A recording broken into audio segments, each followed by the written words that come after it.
All right. Luis says, if you have to start with just 1K, $1,000, what do you do? Hello from Venezuela. Hello. Hola. Hola, amigos. Poquito. Habla español. All right. So $1,000, what am I doing? Yeah. I mean, first of all, if I'm investing $1,000, I would say, one, I'm only investing in what I can afford to lose. Right? And that's what I'm doing. Basically.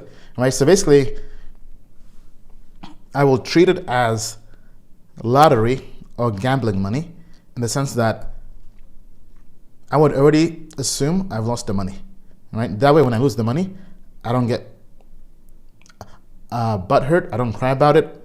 I just know it's the cost of doing business and learning to invest in crypto. Right? That's the first thing. Right? Only invest what you're willing to lose. Right? So, meaning that $1,000 is what I would be willing to lose. Then the next thing is, I mean, honestly, I'll be a conservative degen, right? Meaning that I would find the best opportunity to make as much money as fast as I can while being conservative.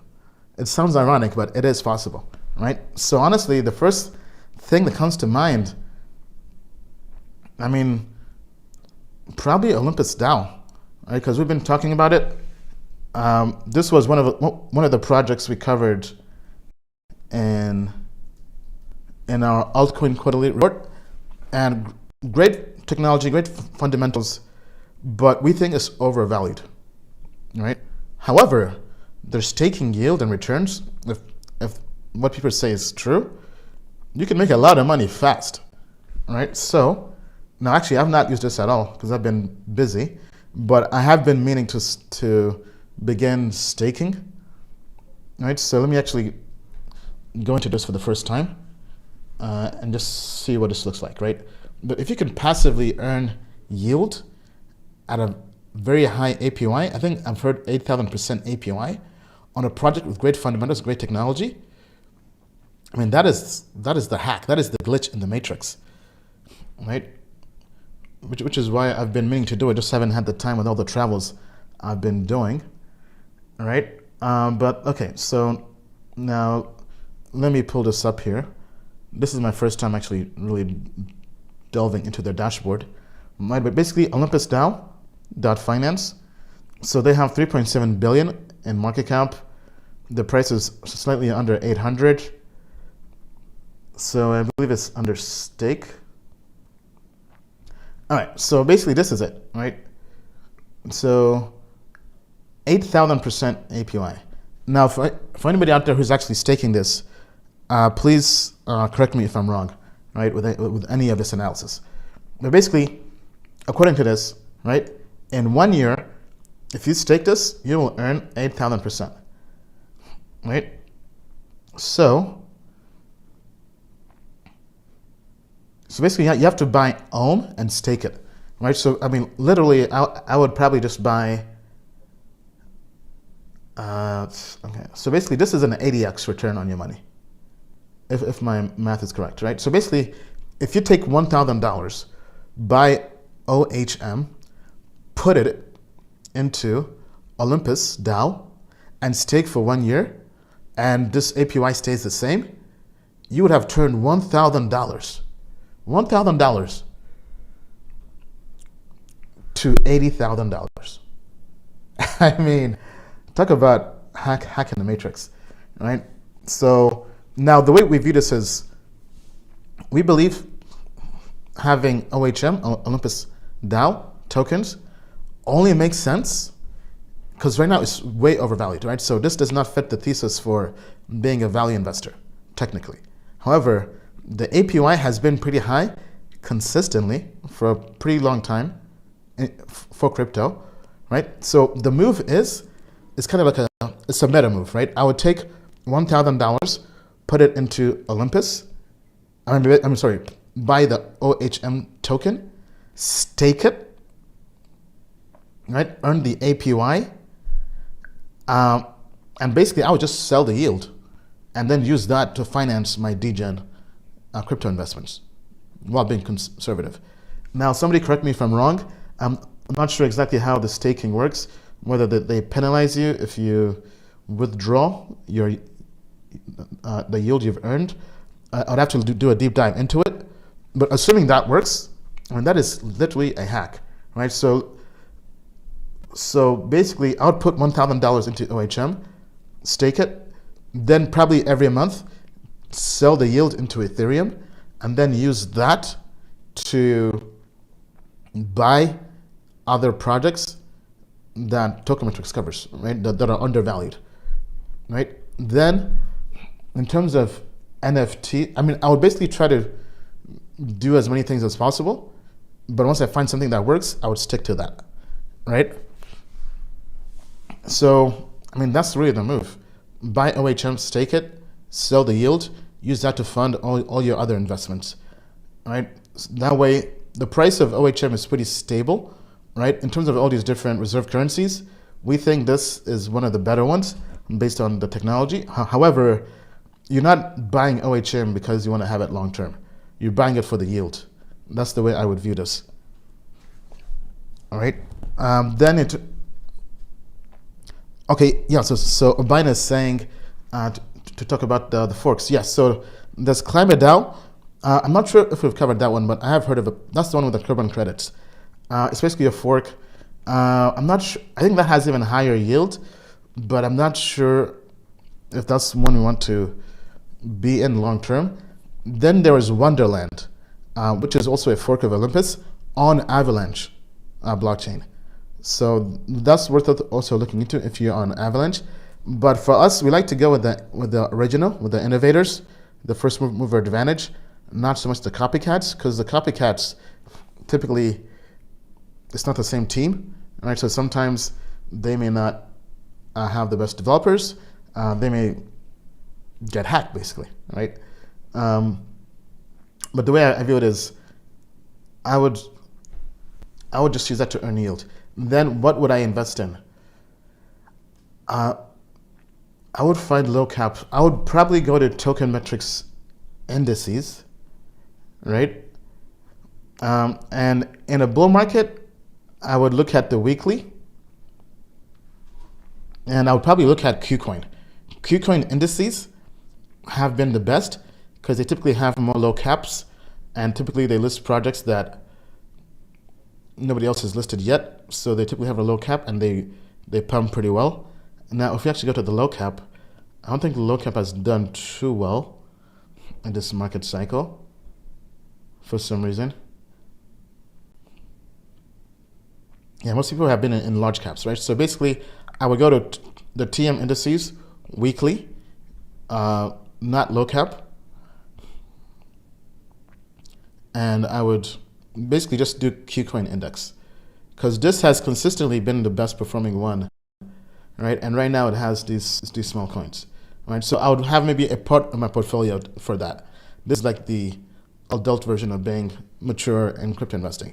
Then I'd have a portion of the portfolio for flipping NFTs, right? So basically what I would do is I would leverage Token Metrics. Then I would also leverage Nansen. You can buy a membership for like, I think $400 a month, but that's probably expensive. So, but let's assume you can do it without Nansen, right? What do? How do you flip NFTs, right? So I would go on crypto Twitter and see what smart money is buying, right? And there's a list. If you go on Twitter and follow people like Cupertelli and others, right? There's some tastemakers in the NFT space and the DAO space, and find ways to see what they're getting involved in, right? Let me see if I can. It's very hard to flip NFTs right now, especially with the market we're in. So I'm definitely not on Ethereum for that price point, right? So if you're concerned about fees, which you should be at that price point, I may honestly look into Avalanche, right? So I'm not sure if there are any NFT projects that have taken off on Avalanche, but I mean, let's say staking Olympus DAO, the fees are too high. I would look into Wonderland, which is a forked version of this on Avalanche. That one I know scored pretty high on the fundamentals. I'm not sure on the code review. I think code review was still in the making. I'm not sure if it was published, but I would look into that alternative version. Let me actually see if I can pull that up here.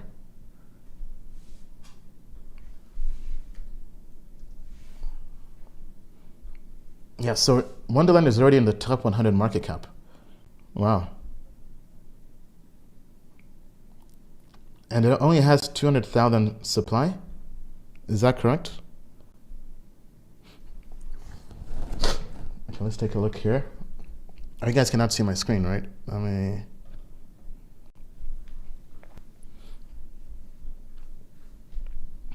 All right, so looking at this.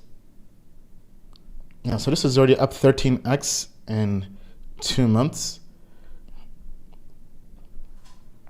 So let's see what the APY is over here.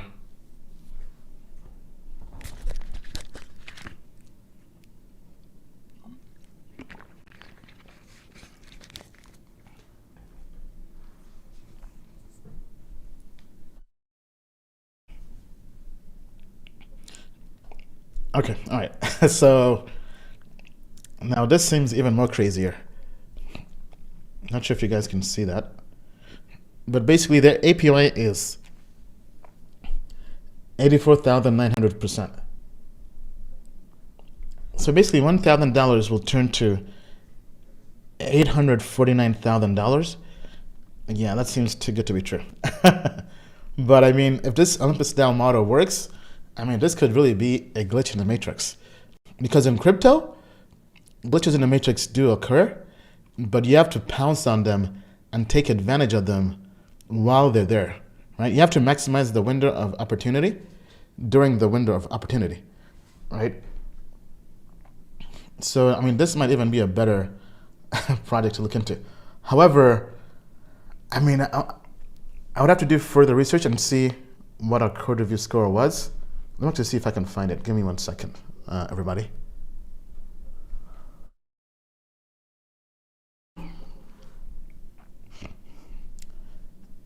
Okay.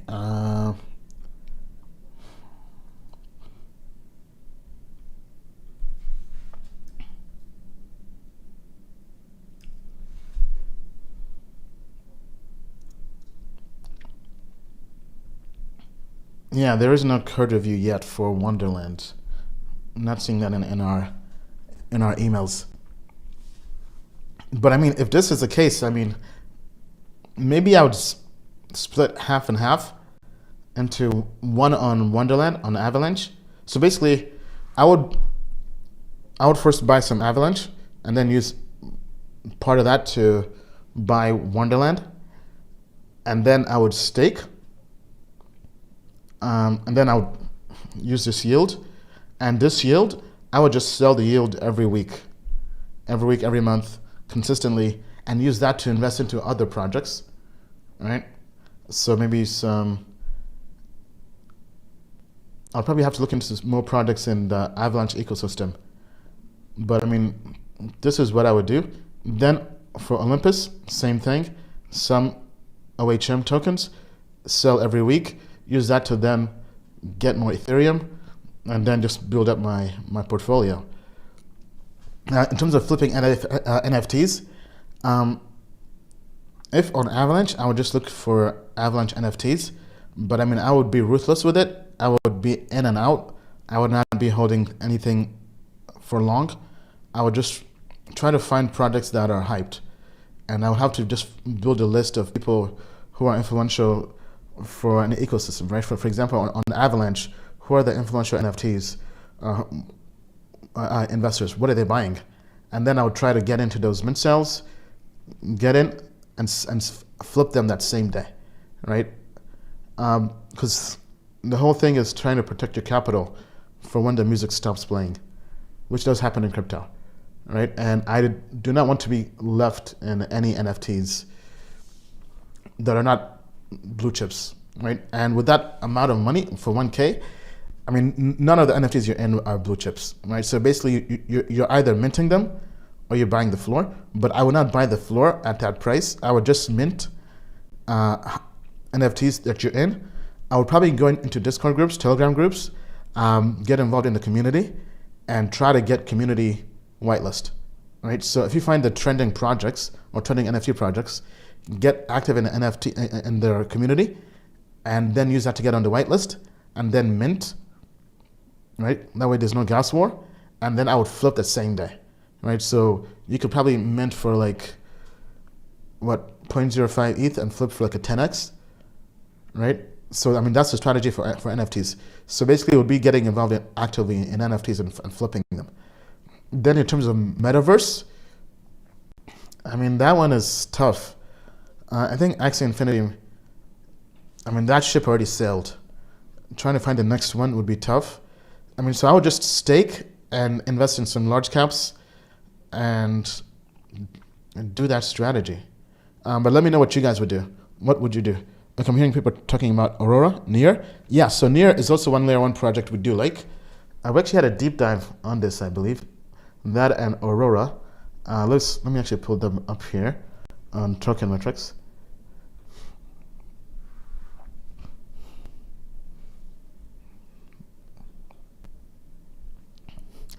Am I bullish on Liquidity? Yes, I am, but I mean it's taking forever, basically. Right? Let's see here. Nearest $5.6 billion market cap. It's done an 11x in the last 1 year. Not the best. But, I mean, the TM rate is pretty good. Or very good, rather. 88 for daily and weekly of 85. 79 for monthly. So, I mean, Near, I think, is next. So, Near and Aurora, which we like. I mean, I think Near could be the next Solana, right? They have a great technology. I think the code review score is 89. Then with Aurora adding EVM on Near, all these Ethereum applications can be ported over, right? So you'll have all these developers now forking Ethereum projects and bring them onto Near, and I think that will bring a lot of value to Near. Right, so definitely worth keeping an eye on this. And right now it's bullish. So the layer one projects we've covered that have been bullish were Near, right, based on the TM grade, daily and weekly. These are the main two I look at, right? So Near, Avalanche, and Helium. Token Metrics is a cryptocurrency investment platform that helps users leverage machine learning to become better crypto investors. Our in-depth analysis helps eliminate the emotions of investing, find profitable investment opportunities, and filters out scams. Learn more at tokenmetrics.com.